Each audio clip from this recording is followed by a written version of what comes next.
stuck here. The cops won't bother me. First crash. Hey guys, in this video I'm going to show you how to remove the front forks and change the oil in the front forks in a Yamaha C3. But this should apply in a lot of scooters and even motorcycles. The reason I'm changing the fluid in the forks is because the ride is extremely rough on the C3, and I figure a different oil will really help out.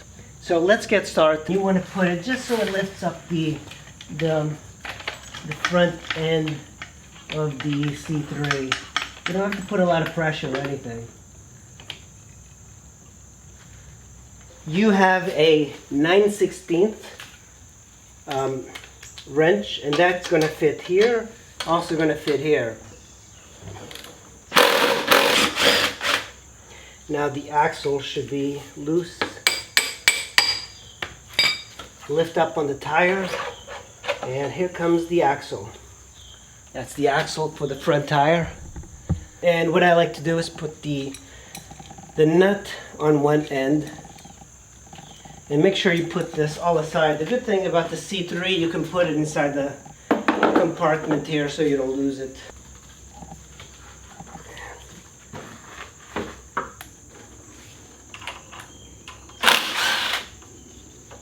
There we go. Now we should be able to just dangle this like that.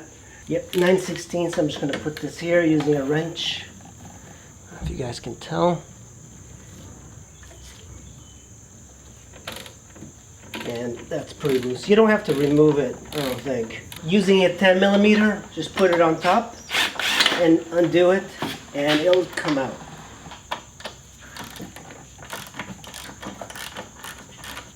And slide the fork down. The scooter has in the forks is a 15 weight fork oil, which is what I use on my motorcycles. But what I heard, to make the suspension much better, you want to use a 20 weight oil.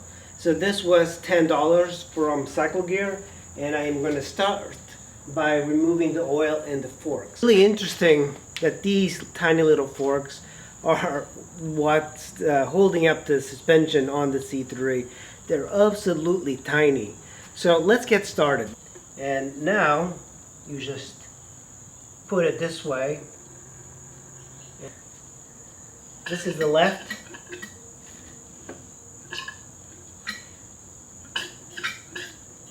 Now, if you wanted to rebuild this fork with emulators, or really rebuild the fork, there's a bolt down here that you unscrew, and all of it would break. It's a conventional fork, so it's very easy to work on.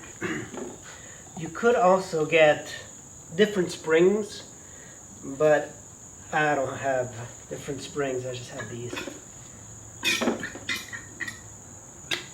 And that's that. Now let's clean the forks and the springs, and then reinstall it and put oil in. This is the cup I'm going to be using, and I've marked an indication over here, if you can tell, where 44.45 is. You want 44.3. Just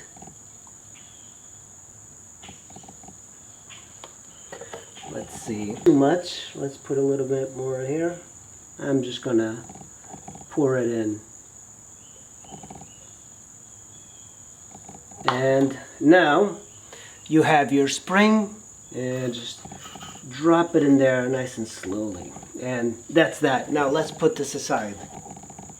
And that's pretty much it. So let's flip this up and just put the oil in.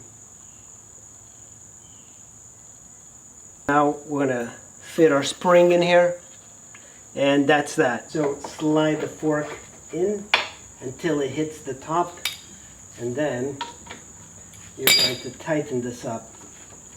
That way you can push the thing down, the cap down, without resistance.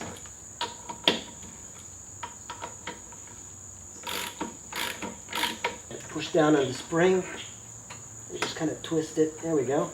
And it's on there. Now let's go over to the other side. Work up like this until it hits it. Now it's on there. We're going to take our cap, and if you push down a little bit on the fork, it goes down. Now we're just going to take our socket and tighten this up. We got our wheel here. We have our axle. What I like to do with the axles is put a little bit of grease on there. That's what installing the new fluid on the Yamaha C3 looks like. It's a pretty simple job. You just have to remove a lot of plastic, but once you get that out of the way, it's very simple. Doesn't use up a lot of oil, and the oil that you get in 1 quart will last you probably a lifetime. Thanks for watching. I'll see you in the next video.